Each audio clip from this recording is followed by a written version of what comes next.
കേരളത്തിൽ പ്രവർത്തിക്കുന്ന അമേരിക്ക ആസ്ഥാനമായ കമ്പനി കോറോ ഹെൽത്തിൽ ജീവനക്കാരെ കൂട്ടത്തോടെ പിരിച്ചുവിട്ട നടപടി വലിയ തരത്തിൽ വാർത്തയാവുകയും ചർച്ചയാവുകയും ഒക്കെ ചെയ്യുകയാണ്. IT, ഹെൽത്ത്, ടെക് മേഖലകളിൽ സാമ്പത്തിക പ്രതിസന്ധി, ചെലവ് ചുരുക്കൽ, AI അധിഷ്ഠിത ഓട്ടോമേഷൻ, ബിസിനസ് പുനഃസംഘടന തുടങ്ങിയ കാരണങ്ങൾ ചൂണ്ടിക്കാട്ടിയാണ് ഇത്തരം നടപടികൾ.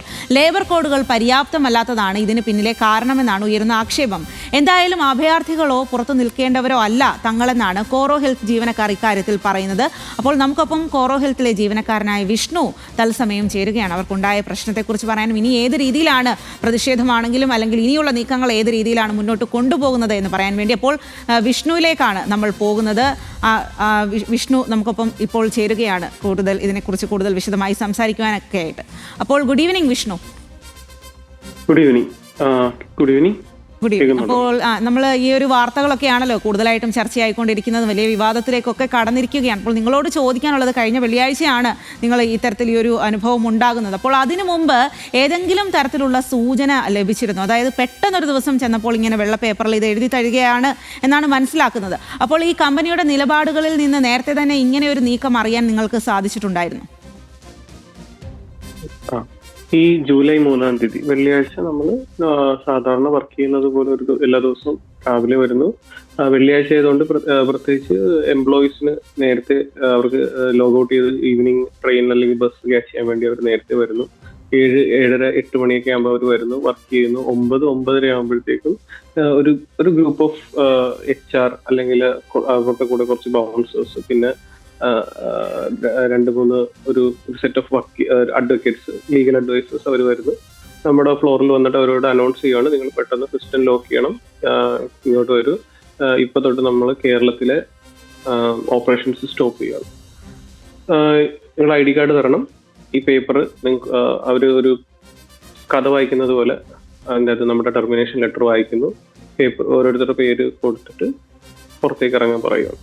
അപ്പം ഇതിൻ്റെ അകത്ത് കമ്പനി പ്ലാൻഡ് ആണ് നമ്മളെ പുറത്താക്കാൻ, പക്ഷെ നമുക്കൊരു ഇൻഫർമേഷൻ ഇല്ല. അവർക്ക് കറക്റ്റായിട്ട് പ്ലാൻ ചെയ്ത് എവരൊക്കെ ഇങ്ങനെ വരണം, എപ്പോൾ വരണം എന്നൊക്കെയുള്ള ക്ലിയർ കട്ട് പ്ലാൻ ഉണ്ടായിരുന്നു. അവർ വന്നു നമ്മളെ ടെർമിനേറ്റ് ചെയ്തു.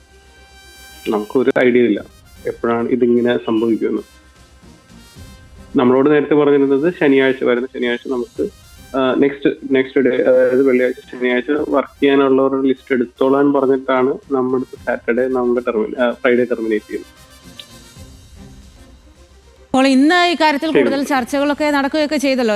പ്രത്യേകിച്ചും കമ്പനിയുടെ കോർഡിനേറ്റർ അടക്കമുള്ള അധികൃതരായിട്ടുള്ള ആളുകളൊക്കെ വന്നു. പക്ഷേ അവർ ഇക്കാര്യത്തിൽ കുറേ ന്യായങ്ങളും നിരത്തുന്നുണ്ട്. അവർ പറയുന്ന പ്രധാനപ്പെട്ട കാര്യം എന്ന് പറയുന്നത് കമ്പനിക്ക് പ്രത്യേകിച്ച് ലാഭമില്ല, അല്ലെങ്കിൽ ജീവനക്കാർ കൂടുതലാണ്, വലിയ നഷ്ടം നേരിടുന്നു എന്നതെല്ലാമാണ്. അപ്പോൾ ഇത് നിങ്ങളവിടെ ജോലി ചെയ്തിരുന്ന ഒരു വ്യക്തി എന്നുള്ള നിലയിൽ ഇത്തരം പ്രശ്നങ്ങൾ നേരത്തെ ഇങ്ങനെ ഈ കമ്പനിക്ക് ഉണ്ട്, അത്തരം കാര്യങ്ങളൊക്കെ സത്യമാണ് എന്ന് തോന്നുന്നുണ്ടോ? അതോ ഇപ്പോൾ ഇങ്ങനെ ഇത്തരം ഒരു പിരിച്ചുവിടൽ നടത്തിയപ്പോൾ അവർ സ്വാഭാവികമായിട്ടും നിരത്തുന്ന ചെറിയ ന്യായവാദം മാത്രമാണ്? ഇതിൽ എന്താണ് വസ്തുത? കമ്പനിയുടെ ലീഗൽ അഡ്വൈസർ പറഞ്ഞത് വസ്തുതാവിരുദ്ധമായ കാര്യങ്ങളാണ്. കമ്പനിക്ക് ഈ ലാസ്റ്റ് ടൈമിൽ ഇപ്പൊ നോക്കിയാൽ ഉള്ള സോഷ്യൽ മീഡിയാസിൽ ഓൾറെഡി കമ്പനിയുടെ വൈസ് പ്രസിഡന്റും ഹെഡ് ഓഫ് ദ ഡിപ്പാർട്ട്മെന്റ്സും എല്ലാം അവർ പോസ്റ്റ് ചെയ്തിരുന്ന ഇതാണ്, ഒരു അവാർഡ് കിട്ടിയിട്ടുണ്ട്, CWC അവാർഡ്. ആ അവാർഡ് കിട്ടണമെങ്കിൽ കമ്പനിക്ക് മിനിമം ഒരു 800 to 1000 crore പ്രോഫിറ്റ് റൺ ചെയ്യുന്ന കമ്പനികൾക്ക് മാത്രം കൊടുക്കുന്ന അവാർഡാണ്. അത് കൃത്യമായിട്ട് എഴുതിയിട്ടുണ്ട്. ഇത് കമ്പനി പിന്നെ കേരളത്തിൽ കൊടുത്തിരിക്കുന്ന പ്രൊജക്ടിനാണ് കമ്പനിക്ക് നഷ്ടം എന്ന് പറയുന്നത്. പക്ഷെ ഇതൊരു സെൻട്രലൈസ്ഡ് ആയിട്ടുള്ള പ്രൊജക്റ്റ് ആണ്, കേരളത്തിൽ കൊടുത്തിരിക്കുന്ന പ്രൊജക്റ്റ് അല്ല. ഒരു ഹെഡിന്റെ കീഴിൽ തന്നെ പല ലൊക്കേഷനുണ്ട്. നമ്മൾ ചെയ്യുന്ന അതേ വർക്ക് തന്നെ ചെയ്യുന്നവർ അത് വീണ്ടും കണ്ടിന്യൂ ചെയ്യുന്നുണ്ട്. അവർക്ക് പ്രൊജക്റ്റ് ഉണ്ട്. അതായത് ഈ നമ്പേഴ്സ് പറഞ്ഞ നമുക്ക് കിട്ടുന്ന വർക്ക് എന്ന് പറഞ്ഞ ഒരു ഫയൽസ് ആണ്. അതൊരു 10 ലക്ഷം ഫയൽസ് ഇപ്പൊ അഡീഷണലി ഓൾറെഡി അവിടെ കിടപ്പുണ്ട്.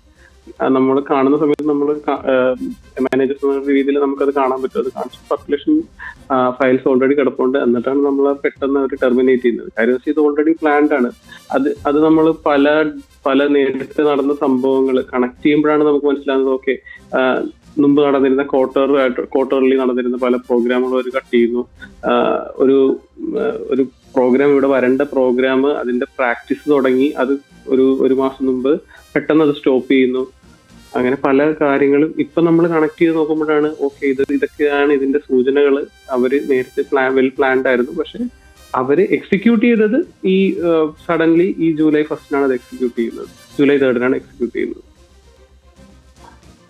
മറ്റൊരു കാര്യം എന്ന് പറയുന്നത് ഈ ജോലി നഷ്ടം നിങ്ങൾ എപ്പോഴെങ്കിലും മുന്നിൽ കണ്ടിട്ടുണ്ടായിരുന്നു? ഇത്രയും നാളും അവിടെ ജോലി ചെയ്തുകൊണ്ടിരുന്നു. അപ്പോൾ നിങ്ങളും കമ്പനിയുമായി ഇതിനു മുൻപ് ഏതെങ്കിലും തരത്തിലുള്ള പ്രശ്നങ്ങൾ അല്ലെങ്കിൽ അങ്ങോട്ടോ ഇങ്ങോട്ടോ ഒരു അസ്വാരസ്യമൊക്കെ ഉണ്ടായിട്ടുണ്ടോ? ബന്ധപ്പെട്ട അധികൃതർ അത്തരത്തിൽ എന്തെങ്കിലും കാര്യങ്ങൾ നിങ്ങളോട് പറഞ്ഞിട്ടുണ്ടോ? ഇങ്ങനെയാണെങ്കിൽ ജോലി നഷ്ടപ്പെടാൻ സാധ്യതയുണ്ട് എന്നുള്ള മുന്നറിയിപ്പ് എങ്കിലും ഏതെങ്കിലും തരത്തിൽ എപ്പോഴെങ്കിലും നൽകിയിട്ടുണ്ടോ?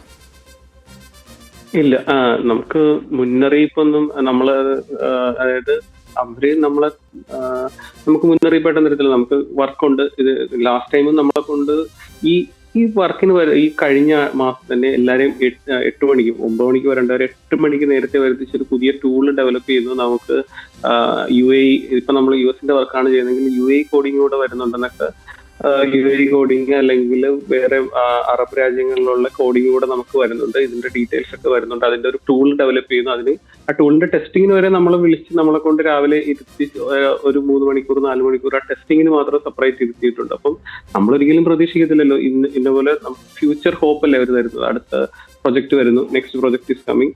So we will be having a work is there, continuous work ഉണ്ട്. വർക്ക് ടോക്സിക് ആണ്, അധിക നേരം വർക്ക് എന്നുണ്ടെങ്കിലും still we have a work. അതാണ് നമ്മൾ അപ്പോൾ നോക്കിക്കൊണ്ടിരുന്നത്. അപ്പൊ നമുക്ക് ഒരിക്കലും അങ്ങനെ ഒരു ചിന്ത വരുന്നില്ല, നമുക്ക് വർക്ക് ഇല്ലെന്നുള്ള ഒരു ചിന്ത വരുന്നില്ല. ഇതിൽ മറ്റൊരു കാര്യം പറഞ്ഞാല് ആരെങ്കിലും അങ്ങനെ പറഞ്ഞിട്ടുണ്ടോ? അതെ അതെ പറഞ്ഞിട്ടുണ്ടോ എന്നാണ്. അങ്ങനെ ആരും അങ്ങനെ നമുക്ക് അങ്ങനെ ഒരു ഇൻഫർമേഷൻ ഇല്ല. നമ്മൾ അതിന്റെ ഒരു അങ്ങനെ ഒരു ചിന്തിക്കേണ്ട കാര്യമില്ല. കാര്യം company totally 8,000 members all over India ഉണ്ട്. വേറെ എവിടെയും ഒരു പ്രശ്നമില്ല. അല്ലെങ്കിൽ മറ്റുള്ള സ്ഥലങ്ങളിൽ ഈ ഈയിടെയായിട്ട് ഈ ആക്ച്വലി ജൂൺ 2026 തൊട്ട് ഇതുവരെ പ്രശ്നങ്ങളിലൊന്നും അധികം വലിയ പ്രശ്നങ്ങളൊന്നും പോകുന്നില്ല. 1-2 ഇടങ്ങളിൽ ചെറിയ ചെറിയ ഒറ്റപ്പെട്ട സംഭവങ്ങളിലൊക്കെ വരുന്നുണ്ട്. അതല്ലാതെ ഒരു മാസ് ലേ ഓഫ് ഒന്നും ഇതുവരെ നമുക്ക് പ്രതീക്ഷയില്ല. ഈ ലേബർ കോഡ് അനുസരിച്ചാണ് ഇത്തരം നീക്കം എന്നുള്ളതാണല്ലോ പറയുന്നത്. അതിലാണപ്പോൾ സംസ്ഥാന സർക്കാരിനാണെങ്കിലും ഇടപെടാനൊക്കെ പരിമിതിയും പരിധിയും ഒക്കെ ഉണ്ട് എന്നുള്ളത് അതുകൊണ്ട് മാത്രമാണ്. അപ്പോൾ ഇവർ പറഞ്ഞത് ഈ 3 മാസത്തെ ശമ്പളം തന്ന് ആണ് എല്ലാവരും വിടുന്നത് എന്നതടക്കമുള്ള കാര്യങ്ങൾ കൂടി പറയുന്നുണ്ട്. അപ്പോൾ ഈ 3 മാസത്തെ ശമ്പളം ഇത്രയധികം തൊഴിലാളികൾക്ക് നൽകാൻ സാധിക്കുമെങ്കിൽ ഒരു സാമ്പത്തിക നഷ്ടം ഒക്കെ ഉള്ളതായിട്ട് തോന്നുന്നുണ്ടോ? അങ്ങനെയാണെങ്കിൽ അത് നൽകാൻ സാധിക്കില്ലല്ലോ. അപ്പോൾ സാമ്പത്തിക നഷ്ടമൊന്നുമല്ല. 3 മാസത്തെ ശമ്പളം എന്ന് പറയുന്നതിൽ അതിലൊരു തിരുത്തുണ്ട്. ഈ നമ്മൾ നമ്മുടെ സാലറി കാൽക്കുലേറ്റ് ചെയ്യുന്നത് 19-ാം തീയതി തൊട്ട് 19-ാം തീയതി വരെയാണ്. സോ നമ്മുടെ ലാസ്റ്റ് ഈ മാസത്തെ സാലറി നമ്മൾ ഓൾറെഡി 19-ാം തീയതി വരെ വർക്ക് ചെയ്ത് അത് ക്ലോസ് ചെയ്ത് കഴിഞ്ഞിരിക്കുകയാണ്. അത് കഴിഞ്ഞിട്ടുള്ള 11 ദിവസം പിന്നെ ഇപ്പൊ വർക്ക് ചെയ്യുന്ന 4 ദിവസം. അപ്പൊ ഒരു മന്തിൽ വർക്കിംഗ് ഡേ കാൽക്കുലേറ്റ് ചെയ്ത് കഴിഞ്ഞാൽ 20 ഡേയ്സ് ചെയ്ത് കഴിഞ്ഞാൽ അതിൽ നമ്മൾ 15 ഡേയ്സ് ഓൾറെഡി വർക്ക് ചെയ്ത് കഴിഞ്ഞു. സോ ഏകദേശം 1.5 മന്ത്. പിന്നെ അതിന്റെ അഡീഷണൽ ലീവിന്റെ എൻഗേജ്മെന്റ് ഉണ്ടെങ്കിൽ ആ ലീവിന്റെ അപ്പോൾ ഒരു 1 മന്ത് അതിൻ്റെ അകത്ത് എടുത്തു കഴിഞ്ഞാൽ 2 മന്ത് അതിൻ്റെ അകത്ത് 1 മന്ത് നമ്മുടെ അപ്സ്കിൽ പേ ആണ്. പിന്നെ ഗവൺമെന്റ് പറയുന്ന ഒരു 15 days. So as per understand ചെയ്ത് കഴിഞ്ഞാൽ നമുക്ക് തരുന്നു എന്ന് പറയുന്ന എമൗണ്ട് അതിൽ ഒരു 1 മന്ത് നോട്ടീസ് പീരീഡിന്റെ എമൗണ്ട് മാത്രമേ വന്നിട്ടുള്ളൂ. അത് 3 മന്ത്സ് കാൽക്കുലേറ്റ് ചെയ്യാൻ അത് ഇൻ പേപ്പറിൽ നമുക്ക് അങ്ങനെ പറയാം. ടെക്നിക്കലി അത് അങ്ങനെയല്ല. ഇപ്പോൾ നിങ്ങളുടെ ഈ സ്ഥാപനത്തിൽ ജോലി ചെയ്യുന്നത് ഇപ്പോൾ കൊച്ചിയിൽ മാത്രമുള്ള ആളുകളായിരിക്കത്തില്ല. കേരളത്തിൻ്റെ പല ഭാഗങ്ങളിൽ നിന്നും ഇവിടെ വന്നിട്ട് ജോലി ചെയ്യുന്ന ആളുകളായിരിക്കും. ഇവിടെ ഹോസ്റ്റലോ അല്ലെങ്കിൽ പേയിങ് ഗസ്റ്റ് ആയിട്ടൊക്കെ വന്ന് താമസിച്ച് നിന്ന് ജോലി ചെയ്യുന്ന ആളുകളായിരിക്കും. അപ്പോൾ ഇത്തരം കാര്യങ്ങളൊക്കെ നിങ്ങൾ ഇവരെ അറിയിച്ചില്ലേ? ഇങ്ങനെ പല സ്ഥലങ്ങളിൽ നിന്നും വന്നതാണ്, പെട്ടെന്ന് ഒരു ജോലി ലഭിക്കണമെങ്കിൽ ഒരുപാട് സമയമെടുക്കും, കാലതാമസം എടുക്കും. ഇത്തരം മാനുഷികമായിട്ടുള്ള കാര്യങ്ങളൊക്കെ അവർ ഏത് രീതിയിലാണ് പരിഗണിച്ചത്? അല്ലെങ്കിൽ അതിനെ കേൾക്കാൻ അവർ തയ്യാറായിട്ടുണ്ടായിരുന്നു? ഇതൊരു നമുക്ക് എന്ത് കാര്യം ചെയ്യണമെങ്കിലും ഒരു കമ്മ്യൂണിക്കേഷൻ എന്ന് പറയുന്നത് ഡയലോഗ് ആയിരിക്കണം. ഇത് ടോട്ടലി മോണോലോഗാണ്. കമ്പനി അവർ വരുന്നു, ടെർമിനേറ്റ് ചെയ്യുന്നു, പേപ്പർ തരുന്നു. നമുക്ക് അവിടെ നിന്ന് ആ പ്രിമൈസസിൽ നിന്ന് നമ്മൾ ലീവ് ചെയ്യണം. അതായത് ആ കെട്ടിടത്തിൽ നിൽക്കാൻ പാടില്ല. അടുത്ത ആള് പേപ്പർ കൊടുത്തു പോകുന്നു. നിങ്ങൾക്ക് സംസാരിക്കണമെങ്കിൽ റോഡിൽ നിന്ന് സംസാരിച്ചോണം, അല്ലെങ്കിൽ ആ പുറത്തിറങ്ങി നിന്ന് ഇവിടെ ഈ കമ്പനിയുടെ പ്രിമൈസസിൽ പിന്നെ നിൽക്കാൻ പാടില്ല. അതായത് you have to run away. പിന്നെ നമ്മൾ അതിൻ്റെ അകത്ത് നമ്മൾ പോയി ആരോട് പറയാനാണ് അങ്ങനെ ഒരു ഇത് നിൽക്കുന്നത്? ഈ ലേബർ കോഡ് അനുസരിച്ചായതുകൊണ്ട് തന്നെ നേരത്തെ പറഞ്ഞ പോലെ സംസ്ഥാന സർക്കാരിന് ഇതിന് ഇടപെടുന്നതിൽ പരിധിയുണ്ട്. എന്തായാലും ഇനി തൊഴിൽ മന്ത്രിയുമായിട്ടുള്ള ചർച്ചയാണ് വരാനിരിക്കുന്നത്, നിശ്ചയിച്ചിരിക്കുന്നത്. മാത്രമല്ല ഇപ്പോൾ DYFI അടക്കമുള്ള യുവജന സംഘടനകളൊക്കെ നിങ്ങൾക്കൊപ്പം ഉറച്ചു നിൽക്കുകയും ചെയ്യുന്നുണ്ട്. അപ്പോൾ ഈ കേരളത്തിലെ രാഷ്ട്രീയ ഇടപെടലുകളിൽ എത്രമാത്രം പ്രതീക്ഷയുണ്ട് നിങ്ങൾക്ക്? അത് കേരളത്തില്, അതായത് ഇന്ന് വന്ന പ്രതിനിധി, അതായത് ലീഗൽ അഡ്വൈസർ പറഞ്ഞ കാര്യം എന്ന് വെച്ച് കഴിഞ്ഞാൽ ബാക്കിയുള്ള സ്ഥലങ്ങളിൽ നമ്മൾ എന്തുകൊണ്ട് ലേബർ കമ്മീഷണർ ചോദിച്ച ചോദ്യത്തിനുള്ള ഒരു ഉത്തരവായിരുന്നു, ഞങ്ങളിത് എക്സ്പെക്ട് ചെയ്തില്ല. ഇത്രയും വലിയൊരു സപ്പോർട്ട് ഗവൺമെന്റിന്റെ ഭാഗത്തുനിന്നും ട്രേഡ് യൂണിയൻസിന്റെ ഭാഗത്തുനിന്നും, അതായത് CIT, INTUC, DYFI ഇങ്ങനെയുള്ള എല്ലാ പാർട്ടികളിൽ നിന്നുള്ള കക്ഷി രാഷ്ട്രീയ ഭേദമന്യേ അവർ സപ്പോർട്ട് ചെയ്തത്. അത് അവരൊരിക്കലും പ്രതീക്ഷിച്ചില്ല. പ്രത്യേകിച്ച് ഗവൺമെന്റ് തലത്തിൽ നിന്ന് ഒരു പെട്ടെന്നൊരു തൃക്കാക്കര MLA ഇടപെടുന്നു, മന്ത്രി ഇടപെടുന്നു, ഇങ്ങനെ ഒരു പ്രതീക്ഷ മറ്റു സ്ഥലങ്ങളിൽ നിന്നും ഉള്ളതുപോലെ ഒരു പ്രതീക്ഷ അവർക്ക് ഉണ്ടായിട്ടില്ല. അതാണ് ഏറ്റവും വലിയൊരു ഡിഫറൻസ് പുള്ളിക്ക് അവർക്ക് ഫീൽ ചെയ്തത്. ശരി ശരി വിഷ്ണു, പറഞ്ഞു. So thinking all those things, അവർക്ക് ഒരു പ്രതീക്ഷയില്ലാത്ത ഒരു സപ്പോർട്ടാണ് നമുക്ക് ഇവിടെ നിന്ന് കിട്ടിയത്. ആ സപ്പോർട്ട് തന്നെയാണ് ഏറ്റവും ഇമ്പോർട്ടന്റ്. അതുകൊണ്ട് തന്നെയാണ് ഇത് നെക്സ്റ്റ് ലെവലിലേക്ക് എത്തിയതും ഇതൊരു ചർച്ചയാവുന്നത്. അത് നമുക്ക് വേണ്ടിയിട്ട് മാത്രമല്ല. ശരി, വളരെയധികം നന്ദി വിഷ്ണു. എന്തായാലും പ്രതികരിച്ചപ്പോൾ നമ്മളെല്ലാവരും പറഞ്ഞതുപോലെ വലിയ തരത്തിലുള്ള പിന്തുണ നിങ്ങൾക്കുണ്ട്. പെട്ടെന്നൊരു ദിവസം ജോലി പോകുക എന്ന് പറയുന്നത് എല്ലാവരെയും സംബന്ധിച്ചും വലിയ ഞെട്ടിക്കുന്ന കാര്യമാണ്. അപ്പോൾ എല്ലാവരുടെയും ഒരു പിന്തുണ ഈ ഒരു സമയത്ത് അവർക്ക് ഉറപ്പുണ്ട് എന്നുള്ളതാണ്. ഉറപ്പാക്കണം, അതിൽ കൃത്യമായിട്ട് അവർക്ക് അനുകൂലമായിട്ടുള്ള നടപടികൾ ഉണ്ടാകണം. എന്തായാലും വിഷ്ണു കോറോ ഹെൽത്തിന്റെ ഒരു ജീവനക്കാരനാണ് ഈ ഒരു സമയത്ത് നമ്മളോട് പ്രതികരിച്ചത്.